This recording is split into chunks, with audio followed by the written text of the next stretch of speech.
What's up, everyone? It's Cannan, and today I am talking about something very, very important to me. Sorry if my hair looks like crap. I just got out of the shower. Me and Jess are getting ready for our trip on Monday, but I wanted to get a quick video out before we went on vacation, because some big news has happened in the Yuri world, the girls' love world. Now, before I really get into the start of this, please, if you enjoy our content, please hit the subscribe button, hit the notification bell, click that like button, leave a comment, all that good stuff. All right, all that crap's out of the way. So, a lot of the long-time subscribers know that I am a girls' love fan. I'm a Yuri fan. It's one of the things that led me into shipping Bumblebee and Ruby and all that.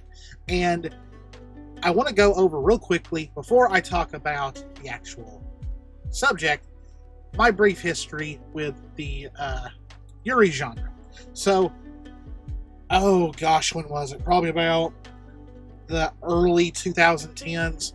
I started to become disillusioned with romance in anime and manga. Now, you have to understand that I was a very sheltered kid, very shy, so I did not have a lot of girlfriends. I've actually had one serious girlfriend before I met my wife. And so as a young kid, about when I was in middle school, you dreamed about having that first relationship and all that. And that is when I was introduced to the harem genre in a little show called Tenchi Muyo that was aired on Toonami when I was a kid. This was the late 90s, early 2000s. And I remember thinking, wow, what's wrong with this guy? He's got like 7 gorgeous space women after him. Now that I am married and all that, one's enough. I'm making sure she didn't throw something at me. But anyway, as I got older, I started realizing that I preferred stories, stories and books, anime, video games that had a love story in it. I've always said I am a big sap for a love story. But when it came to anime, I started realizing that a lot of it was either harem or there was a lot of fan service jokes that went with the romance, like the guy ending up in the girl's bath, slipping and falling into her chest and stuff like that. And I don't know, I kind of grew out of that. And I remember I was talking to someone on fanfiction.net, actually, someone who I was talking to about a particular fanfiction on there a long time ago. And she was part of the LGBT community, and she told me to try Yuri, Girls Love. And she said, there's always going to be anime with fan service. You can't get away from that, pretty much. But she said that there's a lot of series out there that is straight up romance, that doesn't really go into the fan service.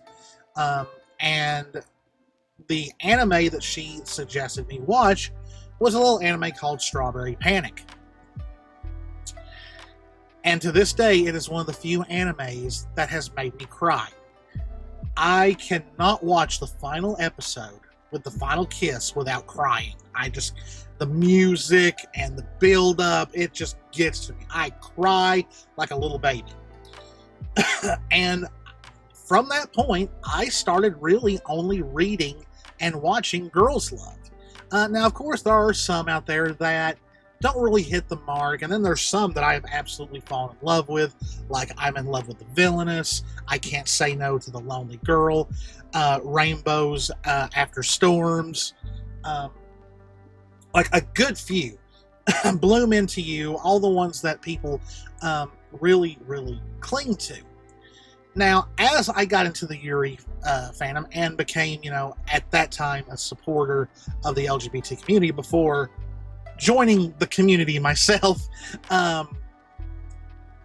I started wanting to see different genres mixed with Yuri, because when I started reading and watching it, it was very few and far between. like at that time, manga and anime were finally like really being accepted as mainstream, and so we were getting different series that you wouldn't have gotten in the early 2000s and late 90s. But Yuri itself was already pretty hard to find in my area, and I noticed that most of it was high school romantic comedies in a way. A series like Girlfriends by Milk Morinaga, I believe. Things like that, where it's high school girls, takes place in high school, drama, but also some comedy and things like that. But I was like, is there any Yuri shonen? Is there any Yuri mechas? And then of course, we've got Witch from Mercury. We've, Gundam finally did it. But there, like, as I got more into the Yuri genre, I started to hate harem animes. Cause like it was just, it's catered toward young men. So there's a lot of fantasy in it, a lot of self-inserting, and I'm just like, that's not for me anymore. Role-playing is differently. Like if you give me a RPG that I can create a character in, I can get into the role unlike any other. That's why I love Final Fantasy XIV so much and stuff like that. If it's got to create a character and I can play as a female character, because I prefer to play as female characters, I can get into it. So then comes out a little manga, light novel, called There's No Freaking Way I'll Be Your Lover Unless. Now, at first, I was like, oh, great. A Yuri that has one of those very long, elaborate names. And to tell the truth, and I'm going to show you all right here, I have all 7 volumes of the manga. I sadly do not have the light novel. It's mostly because with a full-time job, I just sadly don't have enough time to sit down and read them. I want to, but I have not been able to read them yet. Plus, I gotta find all of them. But when I bought volume 1, I expected, like, I had no knowledge of the light novel. I just thought it was a manga. I did not know it was a light novel at first. I expected, by the looks of it, just your normal high school Yuri with some comedy. And as it went on and other characters were introduced, it was funny. I started wondering, what's going on here? Why are other girls all of a sudden interfering with the 2 leads? At that time, I thought, who were the 2 leads? Like, what is going on? Why are girls trying to get in between Rinako and Mai? And like, Yuri harems were so rare and so out of left field, it didn't register up here. So I dropped the series. I was like, I have no idea what's going on here. Why are we doing this? And like, some time went by, and I finally, I got on Reddit or 4chan or Twitter or something like that, and started. I was like, I some people were talking about it, and I was like, okay, I'm gonna see what's going on in that story, because it kind of lost me. And that's when I realized, it's a harem. So I picked it. So yes, the one exception I will make for harems is Yuri, because it just isn't done. I think the only other series I know of that's a Yuri harem is, I don't know which one is Love, which is about a girl who failed to get her dream girl in high school, so her number 1 priority in college is to get a girlfriend, and 5 other girls fall in love with her. Only 3 volumes have been released in English so far. 4th volume's on the way. And then it was announced it was getting an anime. So I was like, okay, it's definitely getting bigger if it's getting an anime. So I rebought the series, read through it, and I'm like, oh my gosh. Now, there is something else that happens in this series that usually does not happen, but I'm not going to spoil it. And there's a reason for that, because there's a lot of anime-only watchers out there. And there's a lot of manga-only readers out there. I know, because I don't really mind being spoiled.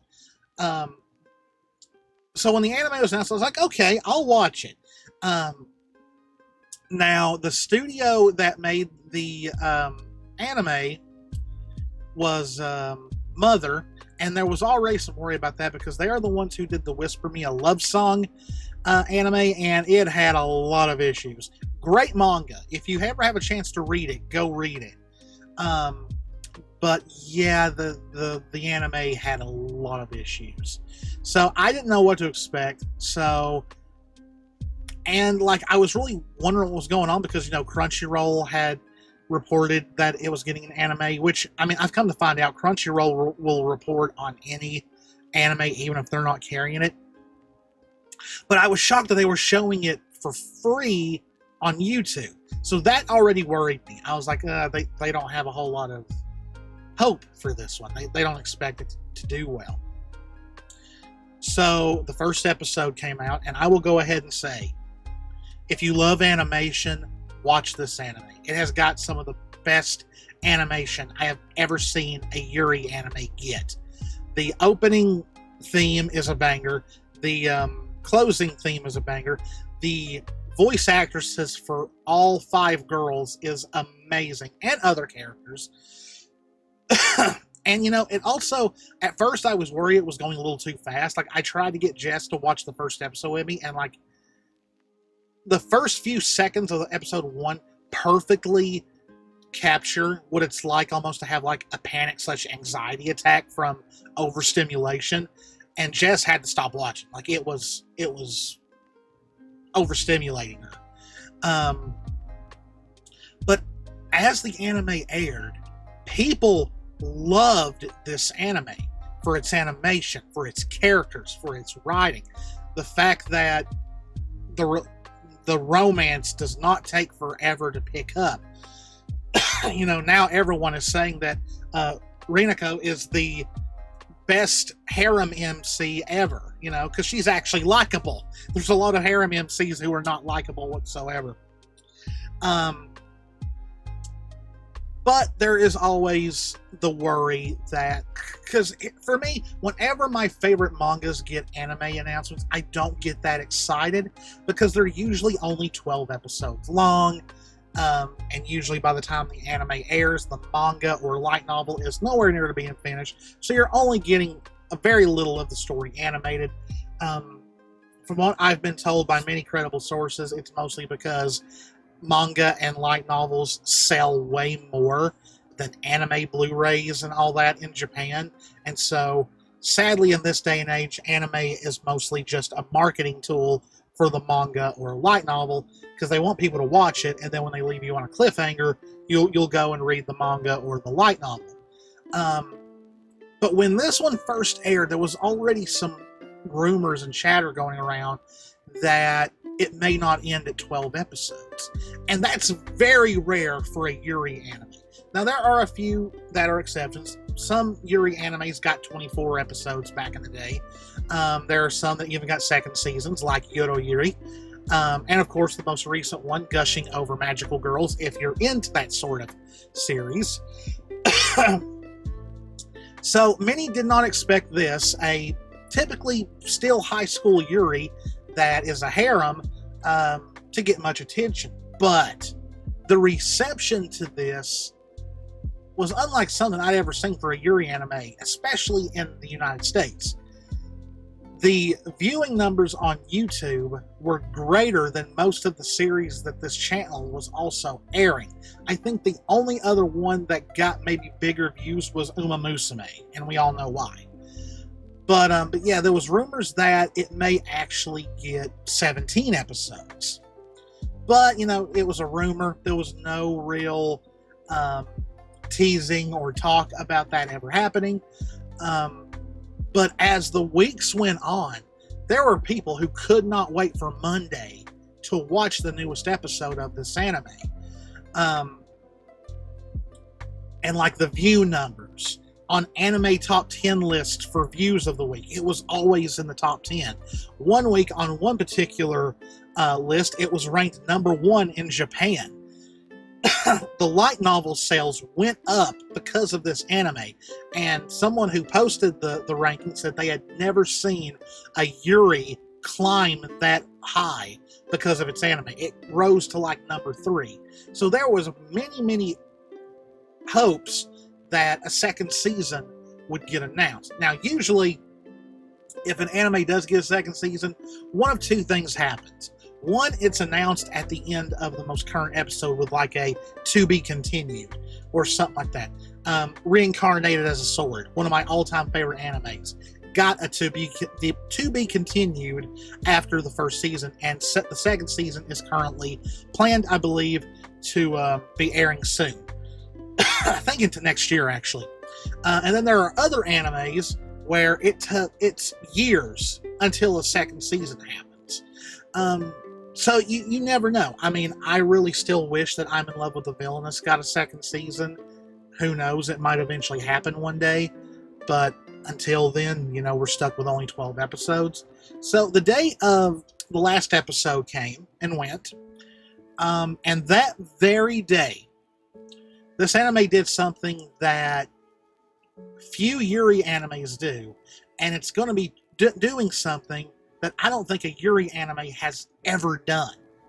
So at the end of the last episode, it was announced on the YouTube channel that there's no freaking way I'll Be Your Lover Unless is getting a sequel. Not a season 2, but a sequel in that there are going to be 5 more episodes. The rumor that came out when episode 1 aired turned out to be true.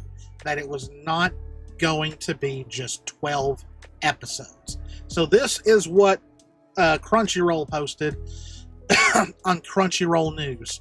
There's no freaking way I'll Be Your Lover unless anime sequel announced. Limited theatrical screenings planned in Japan starting November 21st. A Yuri anime is getting a theatrical showing. That never happens.